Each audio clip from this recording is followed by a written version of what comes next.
நண்பர்களே, பலமான வணக்கங்கள். என் பெயர் அமிர்தம் சூர்யா. கவிஞன், எழுத்தாளன், பத்திரிகையாளன், பேச்சாளன், என்னென்ன இருக்குதோ எல்லாத்தையும் சேர்த்துக்கலாம். நான் கல்வி பத்திரிகையில 14 வருடம் தலைமை துணை ஆசிரியராக இருந்தேன். எனவே அதிகாரப்பூர்வமான பத்திரிகையாளர். தமிழ்நாட்டில் தொடர்ந்து எல்லா மாவட்டங்களுக்கும் எல்லா கல்லூரிகளுக்கும் சென்று பேசக்கூடிய ஒரு பேச்சாளர். இலக்கியம் தான் பேசுவேன், பட்டிமன்றம்லாம் பேச மாட்டேன். ஏன்னா என்னை பத்தி சரியா இன்ட்ரோடக்ஷன் கொடுக்கல, அதனால என்ன நானே இன்ட்ரோடக்ஷன் கொடுத்துக்கிறேன். எப்பயுமே நீங்களும் அப்படிதான், உங்களுக்கான அடையாளம் சரியா கொடுக்காத பட்சத்தில் நீங்களே உங்கள் அடையாளத்தை ப்ரொபோஸ் பண்ணிக்கணும்.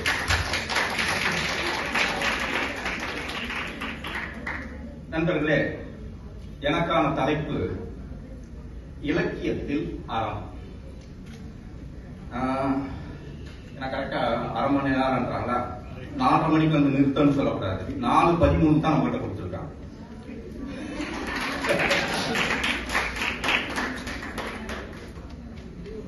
நண்பர்களே, இலக்கியத்தில் அறம், இலக்கியத்தின் அறம் வித்தியாசம் இருக்கு. இலக்கியத்தில் அறம், இலக்கியத்தில் என்னென்ன அறம் இருக்குதுன்னு பார்த்து இந்த வீட்டுல என்ன பொருள் இருக்கு. இலக்கியத்தின் அறம் அப்படின்னா அதுதான் அதனுடைய ஜீவனே. இலக்கியத்தின் அறம் என்பது, இலக்கியத்தினுடைய அறம் என்பது மானுடம் தான். மானுடத்தை கொண்டாடுவதுதான் இலக்கியம். இந்த எது இலக்கியம் அப்படின்னு கேட்டோம்னா அந்த சொல்லே இலக்கியம். இலக்கு பிளஸ் இயம், இலக்கியம். குறிக்கோளை, இலக்கை எது இயம்புகிறதோ, இலக்கு பிளஸ் இயம், எது இயம்புகிறதோ, எது சொல்கிறதோ அதெல்லாம் இலக்கிய அந்தஸ்து உடையதுதான். அவ்வளவுதான். இலக்கியம் பெருசா அதுக்கு வந்து பெரிய டெபினிஷன் கொடுக்க வேண்டியதில்லை. சுவர்ல எழுதக்கூடிய விழிப்புணர்வு வரிகளாக இருக்கட்டும், பாலியத்தில் நமக்கு சொல்லப்பட்ட கதைகளாக இருக்கட்டும், வாய்வழி பாடலாக இருக்கட்டும், எழுத்தில் புனையப்பட்ட சிறுகதை நாவல் வரிகளாக இருக்கட்டும், எல்லாமே ஜாதி மத பாகுபாடை நீக்கி சமத்துவத்தை போதிக்கிற மானுடத்தை பேசினால் அது இலக்கியம். அது எதுவாக இருந்தாலும் அதுக்கான அடிப்படை தகுதி அதுதான். எது அறம்? இலக்கியம்னா சொல்லிட்டல, இதெல்லாம் இலக்கியம் தான். எது அறம்? அறம்னா சாமிகள்ல 2 இருக்கும், கெட்ட சாமி, நல்ல சாமி. என்னுடைய உறவினர் வீட்டுல வந்து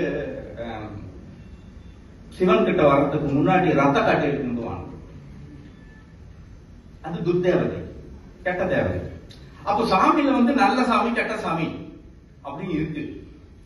இலக்கியத்துல நீங்க பாத்தீங்கன்னா சிறுதெய்வ வழிபாடு, பெருதெய்வ வழிபாடுன்னு இருக்கு. நம்மளுடைய கிராமத்துல இருக்கிறதெல்லாம் சிறுதெய்வ வழிபாடு. சிவன் கோயில், முருகன் கோயில், வெங்கடாச்சலபதி எல்லாம் பெருதெய்வ வழிபாடு. அப்ப சின்னது பெருசுன்ற பாகுபாடு உங்களுக்கு கடவுளே இருக்குது. கெட்ட சாமி, நல்ல சாமி, சின்ன சாமி, பெரிய சாமி. ஆனா அறத்தில் பொறுத்தவரை ஒருபோதும் கெட்ட அறம், நல்ல அறம் கிடையவே கிடையாது. ஒரே அறம் தான். சரி, அந்த ஒரே அறம் என்பது எது? மானுடத்தை பேசுவதுதான் அறம். மனித நேயத்தை எது பேசுகிறதோ அதுதான் அறம். இந்த தலைப்புக்கு ரொம்ப அழுத்திக்க வேண்டியதில்லை. இலக்கியம் தான் சொல்லிட்டேன், அறம் தான் சொல்லிட்டேன். எது மனித நேயத்தை பேசுகிறதோ அதெல்லாம் அறம். மனித நேயம், மானுடம், அதுக்கு ஏதாவது ஒரு சின்ன அர்த்தம் சொன்னா நல்லா இருக்குமே. அர்த்தத்தை வந்து நான் பேச்சா சொல்லாம வரி மாதிரியே சொல்றேன். 90கள்ல வலம்புரிஜான் தலைமையில நான் கவியரங்கம் வாசிச்சேன். மானுடம் அப்படின்னு.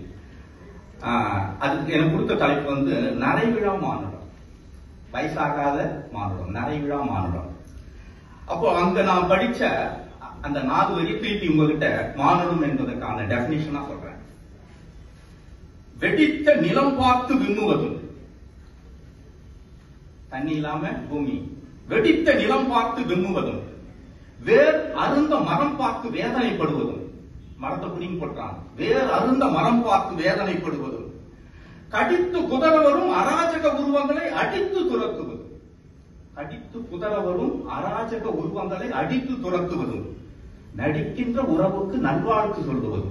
கூடயே இருப்பான் சொந்தக்காரன், நடிச்சுக்கிட்டே இருப்பான், இருக்கட்டும் பரவாயில்ல. நடிக்கின்ற உறவுக்கு நல்வாழ்த்து கூறுவதும், நரைவிழா மானுடத்தின் நசுங்காத பக்கங்கள். ஈஸியான மானுடம்னா என்ன? அவ்வளவுதான். எல்லாமே நம்ம மட்டும் இல்ல, மரத்தை பத்தி, நிலத்தை பத்தி, நடிக்கிற உறவுகளை பத்தி, அராஜகம் பண்றவங்க துரத்துறத பத்தி எல்லாத்துக்கும் எவன் பங்களிக்கிறதோ அதுதான் மானுடம், அதுதான் மனித நேயம். சரி, இது இது வரைக்கும் நமக்கு மேலோட்டமா இலக்கியம்னா என்ன, அறம்னா என்னன்னு சொன்னது. சரி, இலக்கியங்களில் நாம் கேட்ட, நாம் படித்த இலக்கியங்களில் அறம் என்னவாக இருக்கிறது அப்படின்னு பார்த்தா ரொம்ப சிம்பிள்ங்க. இந்த வள்ளுவனை தவிர வேற யாரும் பெரிய விஷயத்தைய சொல்ல முடியாது. அவ்வளவுதான். அறம் குறித்து ஆக்கப்பூர்வமாக வள்ளுவர் ஒரு வரியை எழுதி வெளியிடுகிறார். அறம் எனப்பட்டதே இல்வாழ்க்கை. மற்றதெல்லாம் விட்டுங்க. பெரியாதாசன் சொல்வாரு, ஒரு பெரிய குரல் ஒண்ணு, ஒரு 2 வரி குரல், ஒரு வரி தான் எடுத்துப்பார் பெரியாதாசன். தெய்வம் சாமி கும்பிடாதுன்னு வச்சுங்களேன், நாத்திகன். இப்ப அவருக்கு தேவையான வரி எடுத்துக்கிறாரு. தெய்வத்தால் ஆகாதெனினும், அதுக்கு பேர் ஒரு வரி நல்ல முயற்சி, வருத்தமை, வருத்தக்கூடியதெல்லாம் சாமியார், அதெல்லாம் போகாத. முதல் வரி என்ன? தெய்வத்தால் ஆகாதெனினும், சாமியால முடியாது, போயின்னு அப்படின்னு. 2வது வரி வேணாம், அவளை நான் முயற்சி பண்ணாம இரு, கடவுளால முடியாது. அதானே, கடவுளால முடியாவிட்டாலும் நீ முயற்சி செஞ்சா கடவுளால முடியுமா முடியாதா? தெய்வத்தால் ஆகாது, போயிட்டு நடை கட்டு அப்படின்னு. அதே மாதிரி தான் அறம் எனப்பட்டதே இல்வாழ்க்கை. அவ்வளவுதான். அறம்னா என்ன? இல்வாழ்க்கை தான். உன் பொண்டாட்டி ஒழுங்கா மதி, ஆம்பளையா இருந்தா அவன் மனசு நோகாம நட, குழந்தை குட்டிங்களை படிக்க வைக்க, கல்வியை கொடு, வேலையை கொடு, அக்கம் பக்கத்தாருக்கு கூட இருக்கிறவங்களுக்கு உதவி பண்ணு, உறவுக்காரனோட சேர்ந்து இது, யாரும் பழி சொல்லாதபடி வாழு. இப்படி வாழ்ந்தினா அதான் அறம். உன் குடும்பம் ஒழுங்கா இருந்தா அந்த தெருவு நல்லா இருக்கும், அந்த தெருவு நல்லா இருந்தா சமூகம் நல்லா இருக்கும், சமூகம் நல்லா இருந்தா நாடு நல்லா இருக்கும், அறத்தால் நாடு நல்லா இருக்கும். அப்படின்னா நீ ஒழுங்கான குடும்பஸ்தனா இருக்கு. அறம் எனப்பட்டது இல்வாழ்க்கை. இது நம்ம வள்ளுவர் பெருசா யோசிக்கல, ரொம்ப சாதாரண. இன்னும் கொஞ்சம் பார்த்தோம்னா மணிமேகலையே 25வது காதையில் ஒரு வரி வரும். ஏன்னா நீங்களா காலேஜில் இருக்க கால சொல்றேன். அறம் எனப்படுவது யாது என கேட்பின் மறவாது இது கேள், மண் உயிருக்கு எல்லாம் உண்டியும் உடையும் உறையுளும் அல்லது கண்டதியில். அறம்னா ஒண்ணு இல்ல, எல்லா உயிருக்கும் சோறு, ட்ரெஸ், தங்குற இடம், இது 3ம் கிடைக்கிறதுக்கு ஏற்பாடு பண்ணினா அந்த மன்னன் நல்ல மன்னன். அது கிடைச்சதுன்னா அதுதான் அறம். முடிஞ்சு போச்சு. மணிமேகலை உனக்கு மட்டும் இல்ல, சொல்லிட்டு பாரு, மண் உயிருக்கு எல்லாம், மண் உயிருக்கு எல்லாம் அப்படின்னு. சின்ன வயசுல நான் நீங்களும் படிச்சிருப்பீங்க, ஒருவேளை நான் படிச்ச சின்ன வயசுல அந்த கதைலாம் இருந்தது. ஒரு வேலை புறாவை நோக்கி அம்பு இருக்கு தயாரா இருப்பான். ஒரு கட்டர் காலை கடிச்சிடும். ஐயோ, புறாவை குறி பாக்குறானே அப்படின்னு காலை கடிச்சிடும். அப்படின்ட்டு அம்பு குறிவான். அம்பு விட்டு அம்பு குறிப்பா இருந்துச்சு, புறா தப்பிச்சு ஓடிடும். இந்த கதை இப்போ சின்ன வயசுல நீங்க கேட்டிருக்கீங்களா? இல்ல, கேட்டீங்களா? அர்த்தி எடுத்துட்டாங்க உங்க பாடத்திட்டத்துல இருந்து. நான் படிக்கிறப்ப இருந்தது அது கிளாஸ்ல. திருப்பி அந்த எறும்பு கட்டெரும்பு தண்ணியில மாட்டிக்கும், தத்தளிச்சுட்டு இருக்கும். தப்பிச்சு போன அந்த புறா திரும்பி ஒரு இலைய கிள்ளி தண்ணியில போடும். அந்த எறும்பு இலை மேல ஏறி கரையோரமா காப்பாத்து. இது சாதாரண கதை தானே, ஆனா இதுதான் அறம். ஒரு உயிர் கொல்ல வருகிற போது அதை தடுத்து நிறுத்துவதும், பாதிப்பில் இருக்கிற இன்னொரு உயிரை காப்பாற்றுவதும் அறம் என்பதை பால்ய காலத்தில் எங்களுக்கு பாடமாக நடத்தப்பட்டது. அதுதான் மறைமுகமாக அறத்தை போதிக்கிற ஒரு வழி. இதெல்லாம் அறம் குறித்தான. இதெல்லாம் நான் ஏற்கனவே சொன்னேன். அறம்னா இலக்கியம்னா இலக்கியத்தை மட்டுமே பேச மாட்டேன்.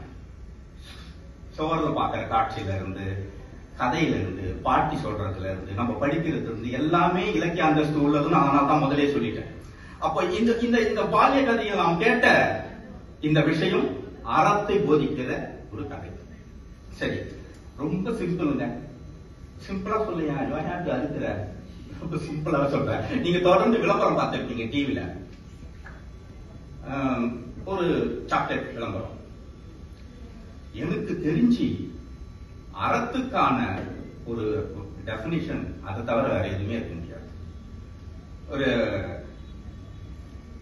ஒரு அரசியல்வாதி நின்றுட்டு இருப்பாரு, அவர் கூட ஒரு பிஏ இருப்பான்.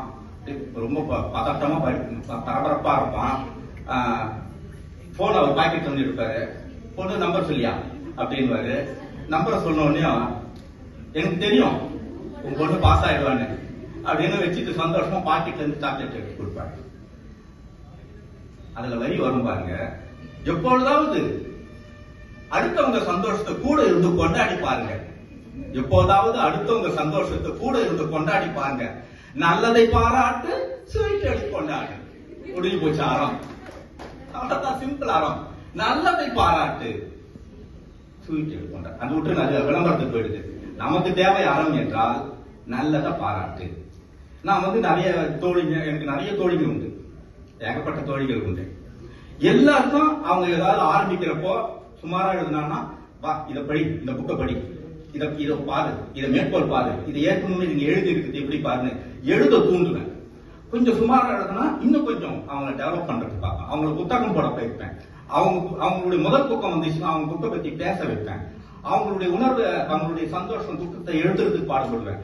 அவங்கள சுயமா இருக்கிறதுக்கும் அவங்களுடைய இருப்பு, அவங்களுடைய சுய கௌரவத்தை நம்ம கொண்டாடணும்னா, பாராட்டணும்னா, அதை விட வாழும் காலத்தில் செய்யக்கூடிய அறம் ஏதும் இல்லை என்பது நான் கண்டறிந்த உண்மை.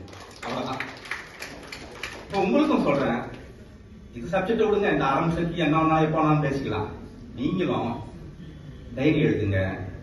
பார்த்தது கேட்டது ஏற்கனவே சுந்தரபுத்தன் சொன்னார்ல, எழுதுங்க. அது கவிதையா வந்தாலும் சரி, வராக்கட்டியும் சரி, எதிர் வீட்டு சம்பவம், பக்கத்து வீட்டு சம்பவம், உங்க வீட்டு சம்பவம் எல்லாத்தையும் எழுதி வைங்க. திருப்பி அடுத்த வருஷம் அந்த டைரி எழுதி பாருங்க. அதுவே உங்களுக்கு ஆச்சரியமா காட்ட நல்லா தான் எழுதிக்கிறோம் அப்படின்னு. என்ன ஒண்ணு நீங்க உண்மையா எழுதணும் அந்த டைரியில. பழைய கஞ்சி குடிச்சு ஊத்தா போட்டு சாப்பிட்டீங்கன்னா பழைய கஞ்சி தான் சாப்பிட்டோன்னு எழுதணும். இன்று நான் பிரியாணி சாப்பிட்டேன்னு போய் சொல்லி எழுதக்கூடாது. உண்மையா உங்களை அந்த டைரி கிட்ட ஒப்படைக்க எழுதிட்டே வாங்க. அந்த உணர்ச்சி எல்லாம் பின்னாடி அது ஒரு புத்தகமாக வரும். உங்களை நீங்களே வளர்த்துக் கொள்வதற்கு வசதியாக இருக்கும். சரி, நாம வந்த சப்ஜெக்ட் வரும். அறம், வரலாற்றில் அறம். இப்ப நான் உங்களுக்கு சொன்னது பாலிய காலத்தில் ஒரு அறம், அதை சொல்லிட்டேன். விளம்பரத்தில் அறம் சொல்லிட்டேன். வரலாற்றில் ஒரு அறம். வரலாற்றில் ஒரு அறம் எப்படின்னா, ஒரே ஒரு கதை. செங்கிஸ்கான், கொடுங்கோல் மன்னன் செங்கிஸ்கான், அவன் சீனா மீது படையெடுக்கிறான். படையெடுத்துட்டு வரும்போது அவன் ரொம்ப மோசமான கொடுங்கோல், ஏதாச்சுமே பார்க்க மாட்டான், எல்லாரும் வெட்டி சாய்ப்பான். அந்த யுத்த காலத்தில் நின்றுகிட்டு பாக்குறான் செங்கிஸ்கான். ஒரு அம்மா இடுப்புல ஒரு குழந்தைய வச்சுட்டு, கையில நடக்கக்கூடிய ஒரு குழந்தைய வச்சுட்டு திக்கு திக்குன்னு அந்த எங்க பார்த்தாலும் செத்து கிடக்கிறாங்க, ரத்தம் குத்தும் கொலையூரமா இருக்காங்க. அந்த அம்மா குழந்தைய இடுப்புல வச்சுட்டு ஒரு கையில இன்னொரு குழந்தைய வச்சுட்டு நடந்துட்டு வேகமா ஓடுறாங்க. அந்த அந்த யுத்த காலத்திலிருந்து பரபரப்பா ஓடுறாங்க, இந்த ரெண்டு குழந்தைய காப்பாற்றணும்னு. கையில புடிச்சிட்டு வந்தாங்க பாருங்க. அந்த குழந்தையால ஓட முடியல, இவங்களுக்கு ஈடு கொடுக்க முடியல. கையில வச்சிருந்த கை குழந்தைய கீழே வச்சுட்டு சுமாரா ஓடிட்டு வந்தது பாரு, அந்த குழந்தைய தூக்கி வச்சுட்டு ஓட ஆரம்பிச்சிட்டாங்க அந்த யுத்த காலத்துல.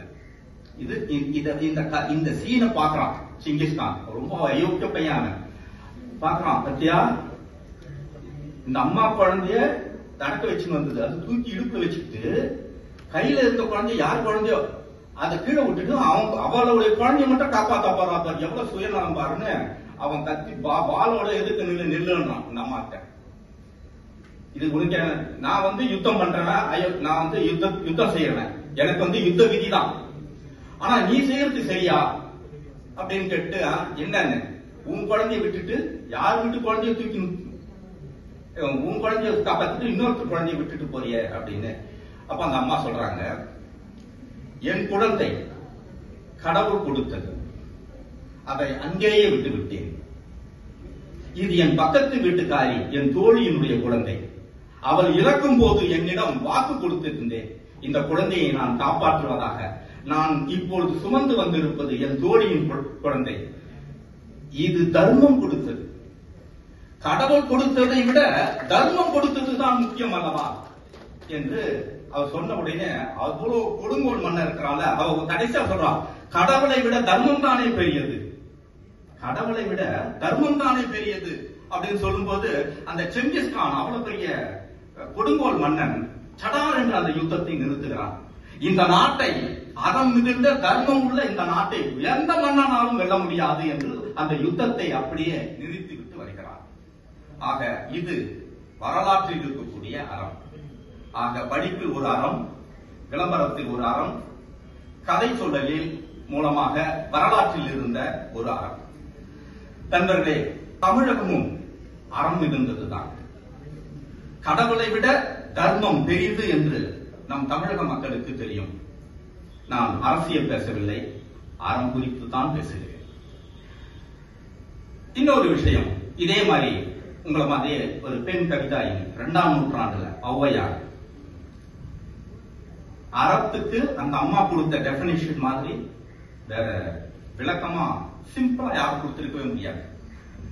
2ஆம் நூற்றாண்டில் வாழ்ந்த ஔவையார் அறம் குறித்து 3 வரி சொல்றாங்க. அது அறம் தானா நீங்க கேட்கலாம், நான் படிச்சுட்டு சொல்றேன் பாருங்க. பூமி திருத்தி உண், பூமி திருத்தி உண், இணக்கம் அறிந்து இணங்கு, கற்பனப்படுவது சொல் திரும்பாமை. அவ்வளவுதான் அறம்ன்றது அந்த ஔவையார் சொல்றது. என்ன வரிங்கிறது? பூமி திருத்தி உண், விவசாயம் பாரு, உழைச்சி சம்பாதி, பூமி திருத்தி உண், உழைப்பு ரொம்ப வேணும். விவசாயத்தையும் உழைப்பையும் சொல்லிட்டாங்க. பூமி திருத்தி உண். 2வது இணக்கம் அறிந்து இணங்கு. அது காதலா இருந்தாலும் சரி, அரசியல்ல கூட்டணியா இருந்தாலும் சரி, இணக்கம் அறிந்து இணங்கு. இந்த இணக்கம் இவனோடு இணக்கம் வைத்தால் சரியாக இருக்குமா என்று இணக்கம் அறிந்து இணங்கு. அரசியல், காதல் எல்லாவற்றுக்கும் அது பொருந்தும். கற்பனப்படுவது சொல் திரும்பாமை. இதுவரைக்கும் கற்பனை உடம்ப வச்சுதானே சொன்னாங்க. 2ஆம் நூற்றாண்டுல ஔவையாரு கற்பனை வந்து உடம்புல ஒண்ணே கிடையாது, சொல்லுதான் இருக்குது. நான் ஒரு சொல்லு சொன்னா அந்த சொல்ல வந்து விட்ரா பண்ணிக்க கூடாது. கற்பனப்படுவது சொல் திரும்பாமை. சொன்ன சொல் காப்பாற்றணும், அதுதான் கற்பு. உடம்பு கிடையாது கற்பு அப்படின்னு 2ஆம் நூற்றாண்டில் ஔவையார் சொன்னா. ஒரு பொண்ணுக்கு தான் அந்த தைரியம் இருக்கும். சும்மா என்னடா கற்பு கற்பு நீனுங்கிற கைனா கற்பு, சொன்ன சொல்ல காப்பாத்தனா அதான் கற்பு. சும்மா உடம்ப வச்சு பேசாத. அவங்கிட்ட இருந்தியா இவங்கிட்ட, உங்ககிட்ட நான் என்ன சொன்னேன், அந்த சொல்ல காப்பாத்தனா அதுதான் கற்பு என்று சொல்லை கற்புக்கு முதலாக நிறுத்தி இந்த 3 வரியில் எனக்கு தெரிந்து ஔவையார் தான் சமூகம், அரசியல் அல்லது காதல் அல்லது வாழ்க்கை குறித்து ஒட்டுமொத்தமான ஒரு அறம் குறித்தான வரியை இந்த 3 வரியில் சொல்லியிருப்பதாகத்தான் நினைக்கிறேன். நண்பர்களே, சிலப்பதிகாரத்தில் நீங்க படிச்சிருப்பீங்க, கண்ணகி சிலப்பதிகாரம் இல்ல. சிலப்பதிகாரத்துல எல்லாருக்கும் தெரிஞ்சது என்ன? கண்ணகி மதுரையை எரித்தாள், அவ கற்புக்கரசி. ஐயோ, இது பொது பொது பொது பார்வை கண்ணகி கொண்டாடுறது. ஆனால் சிலப்பதிகாரத்தை தெளிவாக ரொம்ப நுட்பமாக படிச்சவங்களுக்கு தெரியும், மதுரை அழிவதற்கு முன்பாகவே மதுரையில் இருக்கக்கூடிய அந்த 5 சக்திகள், ஆதி பூதம், அரச பூதம், வணிக பூதம், வேளாண் பூதம், சதுக்க பூதம், ஒவ்வொன்றுத்துக்கும் ஒவ்வொரு டிபார்ட்மெண்ட் வச்சுக்கிறாங்க. நம்ம ஆளு வேளாண் பூதம்னா விவசாயத்தை கவனிச்சு அதை நிர்வாகம் பண்றதுக்கு ஒரு தேவதை வேளாண் பூதம். அப்புறம் ஜட்ஜ்மெண்ட் கொடுக்கறதுக்கு நீதிக்கு வந்து சதுக்க பூதம். அப்புறம் வியாபாரத்துக்கு வணிக பூதம். நாங்க எப்படி வச்சுக்கிறாங்க பாருங்க. சிலப்பதிகாரத்திலேயே ஒவ்வொரு கடவுளுக்கும் ஒவ்வொரு டிபார்ட்மெண்ட் குறிச்சு 5 கடவுள்கள், 5 பூதங்கள் என்று வச்சிருக்கான் சிலப்பதிகாரத்தில். இந்த 5 பூதங்களும் கண்ணகி எரிப்பதற்கு முன்பாகவே மதுரையை விட்டு கிளம்பி போயிடுறாங்க. மதுரை விட்டு கிளம்பி இந்த 5 பூதம் போயிடுச்சுன்னா அப்புறம் அந்த நாட்டுல எங்க இருக்கும்? அது கண்ணகி இல்ல, எவ்வளவு இருந்தாலும் அந்த மதுரை காணாம தானே போயிடும். 5 பூதங்களும் வெளியே போயிடுது. அவங்க சொல்லிட்டு போறாங்க, இந்த நகரினை தீயானது உண்ணும் முறையால் உண்ணும் என்பதை அறிந்து நாம் வெளியேறுகிறோம். தெரிஞ்சு போச்சு எங்களுக்கு இந்த நாடு, இந்த நகரம் அழிய போகுதுன்னு. அப்புறம் எப்படி கண்ணகியால் அழிஞ்சதுன்னு சொல்ல முடியும்? 5 பூதங்கள் வெளியேறி போச்சு. அதனால தானாவே அந்த மதுரை அழிய ஆரம்பித்ததாக என்பது இன்னொரு சிலப்பதிகாரத்தின் மீது வைக்கக்கூடிய டெக்ஸ்ட். சரி சார், அதெல்லாம் எங்களுக்கு ஏன் சார்? இவங்க சொல்றாங்கல்ல, அமேசான் காடு மிகவும் ஆபத்தானது, அந்த காட்டில் நீங்கள் நுழையவே முடியாதுன்னு ஒரு மீம்ஸ்ல வடிவல் சொல்லுவான். நான் ஏன்டா அமேசான் காட்டுக்கு போனோம் அப்படின்னு. அந்த மாதிரி சிலப்பதிகாரம் இருக்குங்க சார். இப்ப அறத்தை பத்தி அங்க எங்க சார் வந்தது அப்படின்னா, வந்த விஷயத்துக்காக கோவலம் உள்ள வரானா, பொற்கொள்ள எதிர்க்க வரான். அவன் சாதாரண ஒரு ஊழியன் வந்துட்டு வணக்கம் சார் அப்படின்றான். இந்த கோவலம் இவருக்கும் பெரிய அப்பாட்ட இவருக்கு நம்ம வணக்கம் வைக்கிறது அப்படின்னு அப்படின்னு கண்டு காத்தியே போயிடுறான். வணக்கம் வச்சா நான் கூட வணக்கம் வச்சேன்னா திருப்பி எனக்கு வணக்கம் வச்சாங்கன்னா அவனுக்கு வணக்கம் வைப்பேன். இல்ல அடுத்த ஜென்மம் பாக்குற வரைக்கும் அவனுக்கு வணக்கமே வைக்க மாட்டேன். என் வணக்கம் ஒழுங்கா ரிட்டர்ன் வரணும் இருந்து. நான் வணக்கம் வச்சா வணக்கம்னா வணக்கம் சாருன்னா, ஆனா நான் தலையாட்டு ஜென்மத்துக்கு அவனுக்கு வணக்கம் வைக்க மாட்டேன். கொடுக்குற மரியாதை கரெக்டா திருப்பி வரணும்ல. அப்போ இவன் அது மாதிரி பண்ணிட்டான் கோவலன். ஏன்னா நான் வேலை செய்யற இடத்துல கூட சரி, எவ்வளவு பெரிய எம்டியா இருந்தாலும் வணக்கம் மேடம் சொன்னா வணக்கம் சொன்னா வணக்கம் வைப்பேன். இல்லன்னா எம்டியா வந்தா கூட நான் பாட்டு திரும்பி தான் போவேன். நீ வேலையை விட்டு எடுத்தா கூட சரி, என் வணக்கம் ஒழுங்கா எனக்கு ரிட்டர்ன் வரணும் இல்ல. அப்போ இவன் வணக்கம் கோவலன் ஒழுங்கா வணக்கம் வைக்கல. அவன் பாக்குறான், என்னடா நம்மளுக்கு கேவலப்படுத்திட்டானே அப்படின்னு. அவருக்கு சிலம்பு எடுத்து வர்றாரு பாரு. அப்ப கேக்குறாங்க, இது அரசாங்கத்தினுடைய சிலம்பு மாதிரியே இருக்க நம்புனா. இவன் பார்த்தான், நான் வணக்கம் வைக்கிறப்போ நீ டனாட்ல போன இல்ல, இப்ப மாட்டடா. ஆமா, இது நம்ம கிட்ட இருந்து சிலம்பு தான். ஒரு வணக்கம் வைக்க தவறியதும் ஒரு வணக்கம் புறக்கணிக்கப்பட்டதும் தான் திருட்டுப்பட்டம் கட்டி கோவலன் இறப்புக்கு காரணமானது. இப்ப அறம் என்பது எளியவனுடைய வணக்கத்தை ஏற்றுக்கொள்வதும் சாமானியவனை நீங்கள் மதிக்க தெரிவிருந்துதான் உண்மையான அறம். சிலப்பதிகாரம் உங்களுக்கு எப்படி கற்றுக் கொடுத்ததோ தெரியாது. நான் சிலப்பதிகாரத்தில் இருந்து சராசரி மனிதனுடைய வணக்கத்தையும் சாமானியனுடைய அன்பையும் பெறுவது என்பதும் அதை நிராகரிக்காமல் இருப்பது என்பதும் தான் அறம் என்பதாக சிலப்பதிகாரத்தின் மூலமாக நான் புரிந்து கொண்டேன். நண்பர்களே, அறம் குறித்து நல்ல கதைலாம் சொல்லலாம். நம்மளுக்கு கொடுத்துருக்கிற டைம் சின்னது, அதனால பெரிய அறம் குறித்தான கதைகளை சொல்ல முடியாது. ஆனால் உங்களுக்கு நான் ஒண்ணு சொல்ல முடியும். ஜெயமோகன் அறம் சார், அறம் குறித்து நல்ல கதை வேணும் சார், முழுக்க அறம் குறித்து எனக்கு தெளிவா வரணும் அப்படின்னா ஜெயமோகனுடைய அறம் அப்படின்ற சிறுகதை தொகுப்பு வந்திருக்கு. நல்ல பைபிள் சைஸ் இருக்கும், பிரம்மாதமான கதை. அந்த கதையை நீங்க மட்டும் படிச்சா நீங்க இன்னொரு புக் எழுதலாம். ஆனா நம்ம கிட்ட இவ்வளவு அறம் சார்ந்த விஷயங்கள் இருக்குது. அதை இந்த நேரத்துல உங்களுக்கு நான் அறம் குறித்தான ஜெயமோகன் கதையை நீங்கள் படிப்பதற்கு கால அவகாசம் இல்லாததால், கதையை சொல்லாததால் உங்களுக்கு நான் அந்த விஷயத்தை சொல்கிறேன். கவிதைகளில் கூட அறம், கவிதைகளில் அறம் நிறைய விஷயம் பேசணும்னு நினைச்சுட்டேன். இப்ப ஒரே ஒரு 2 கவிதை மட்டும் சொல்லிட்டு என்னுடைய அறம் குறித்தானதை அப்புறம் உங்ககிட்ட நான் பேசுறேன். கார்த்திக் திலகன்னு ஒருத்தர் கவிதை எழுதியிருக்காரு. அந்த கவிதையை வாசிக்கிற பாருங்க.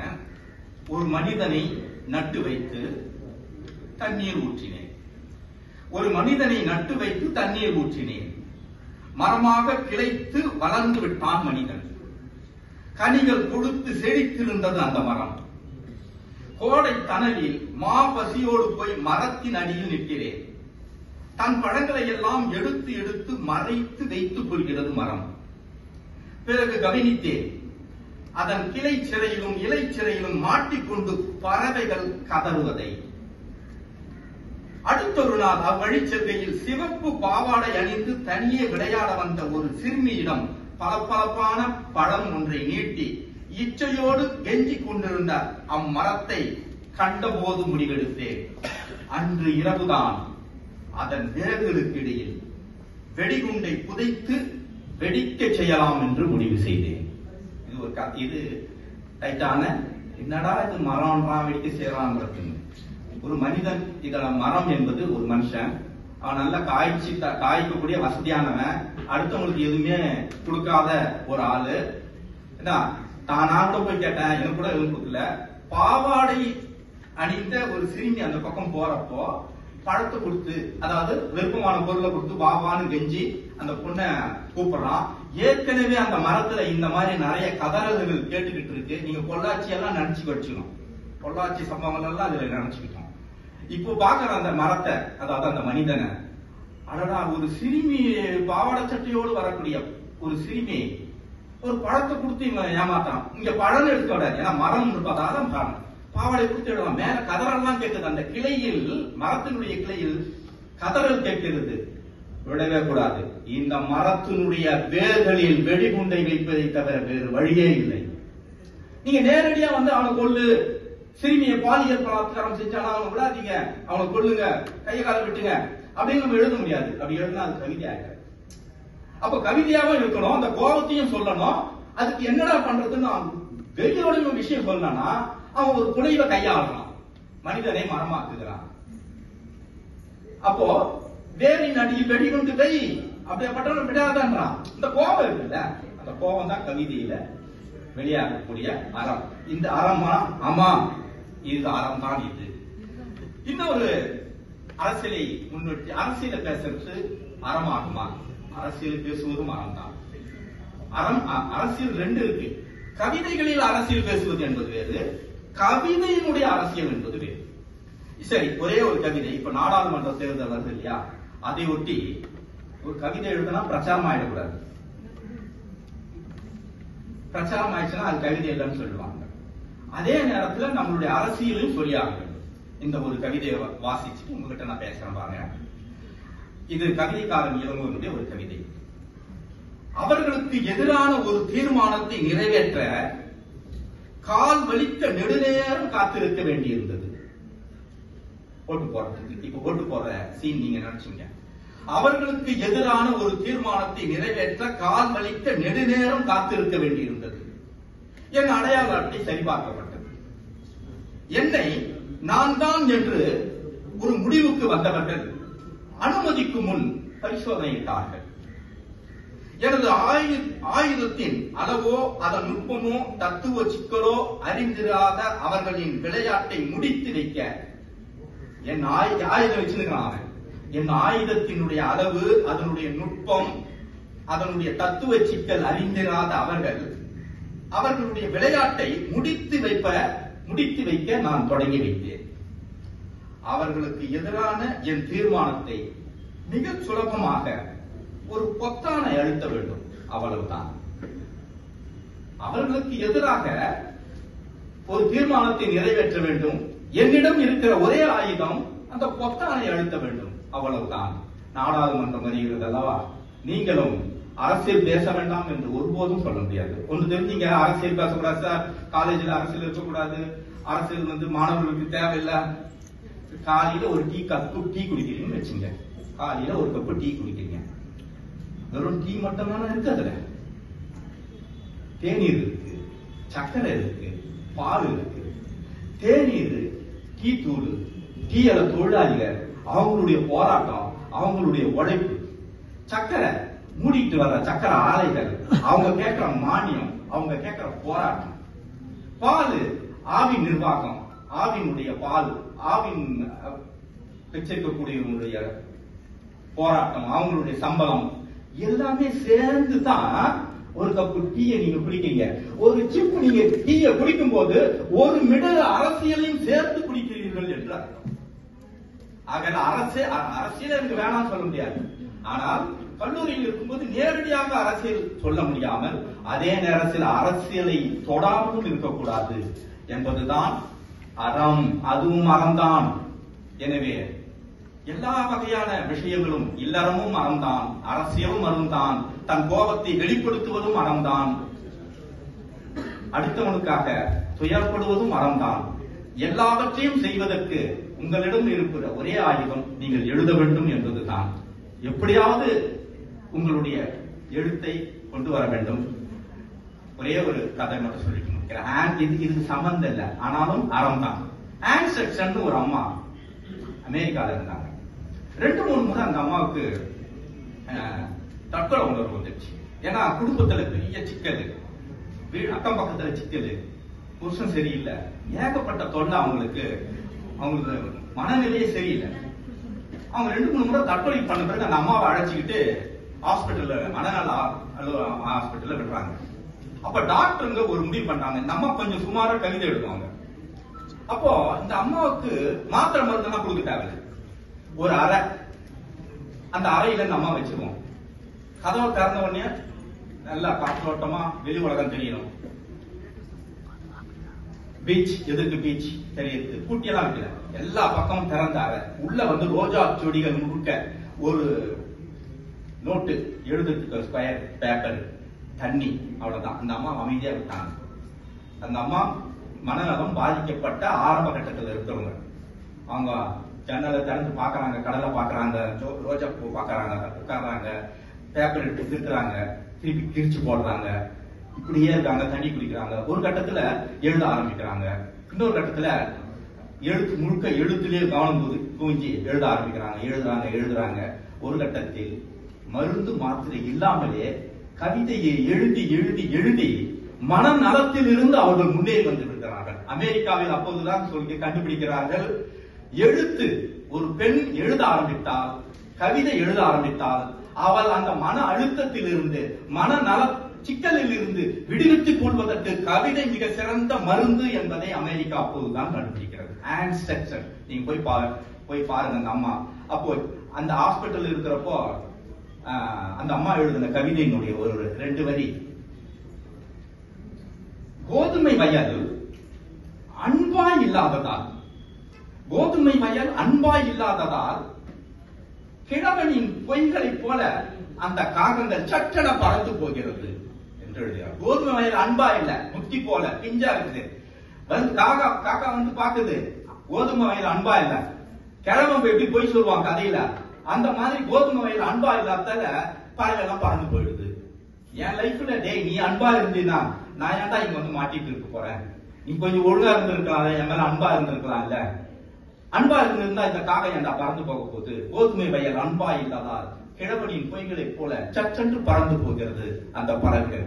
இவ்வளவு அற்புதமான கவிதைகள்லாம் எழுதி வெளியே வந்த பிறகு அவங்க புக்கு போட்டாங்க. அதனால்தான் கல்லூரி பெண்கள் இருக்காங்க, அவங்களுக்கு சொல்றேன், எழுதுங்க எழுதுங்க. எழுத்து தான் வந்து எல்லாத்தையும் மீட்டு எடுக்கும், நம்மளை மீட்டு எடுக்கும், நமக்கான ஒரு இருப்பை கொடுக்கும். எழுத ஆரம்பிச்சாலே நீங்கள் அறத்தை செய்ய ஆரம்பித்து விடுகிறீர்கள் என்று அர்த்தம். தனியான அறம் போதிக்க வேண்டியதில்லை, நீங்க அறம் கொடுத்து யாருக்கும் கேட்க வேண்டியதில்லை.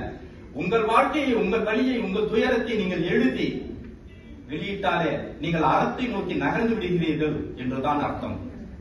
இங்க சென்ட்ரலுக்கு ஆப்போசிட்ல நீங்க வந்திருந்தீங்கன்னா பாத்தீங்கன்னா தெரியும், பாடிகாட் முனீஸ்வரர் ஒரு கோவில் இருக்கும்.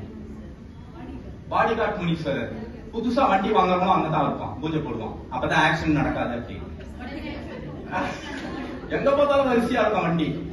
அந்த கோவிலுக்கு பேர், சாமிக்கு பேர் பாடிகாட் முனீஸ்வரர் ஆலயம். பாருங்க, பாடிகாட் மெய்காப்பாளன் ஆங்கில சொல் பாடிகாட். ஈஸ்வரன் சமஸ்கிருதம். ஈஸ்வரன் என்றால் இயக்குபவன். நடுவுல முனின்னு இருக்குல்ல, முனி என்றால் காற்று. அது ஒண்ணுதாங்க தமிழ். தமிழ் நடுவுல மாட்டிக்கிட்டு ஆங்கிலத்துக்கும் சமஸ்கிருதத்துக்கும் நடுவுல அல்லாடிக்கிட்டு இருக்கு. ஒரு பேர் கூட பாருங்க, கடவுளுடைய பேர் கூட பாருங்க, பாடிகாட் முனி ஈஸ்வரர் ஆலயம். ஒரு தமிழ் ஆங்கிலத்துக்கும் சமஸ்கிருதத்துக்கும் நடுவுல ஒரு சாமி பேர் கூட மாட்டிட்டு முடிக்குது. ஆனா முனி என்பது அது வந்து அர்த்தம் கரெக்டா இருக்கு. பாடிகாட் மெய்காப்பாளன், ஈஸ்வரன் இயக்குபவன், முனி காற்று. காட்டாக இருந்து என் உடலை காப்பாற்றுகிறவன் பாடிகாட் முனி ஈஸ்வரன். வச்சுக்கலாம் பேரு, நம்ம ஆளுங்க பேர் வைக்கிறதெல்லாம் கில்லாடி இல்ல, வச்சிருவாங்க. ஆனா தமிழ் என்ன பாடுபடுதுன்றதுதான். அப்போ இந்த மாதிரியான மொழி சிக்கல் இருக்கக்கூடிய இந்த இடத்தில் இம்மாதிரியான இலக்கியம் குறித்து பேசுவது என்பது நம் தமிழை, நம் இலக்கியத்தை மீட்டெடுப்பதற்கான வழிகளில் ஒன்று. அதை இந்த அரசு தொடர்ந்து செய்து கொண்டிருப்பது மகிழ்ச்சி அளிக்கிறது. இந்த பணி தொடர்ந்து நிறைவேற வேண்டும். தமிழ் இலக்கியத்தில் விளம்பரம், கதை, வரலாறு, கவிதை, வாழ்க்கை வழியாக உங்களுக்கு எனக்கு தெரிந்த அறத்தை சொன்னேன். நன்றி, விடைபெறுகிறேன். இந்த வீடியோ உங்களுக்கு பிடிச்சிருந்தா லைக் பண்ணுங்க, கமெண்ட் பண்ணுங்க, ஷேர் பண்ணுங்க, சப்ஸ்கிரைப் பண்ணுங்க.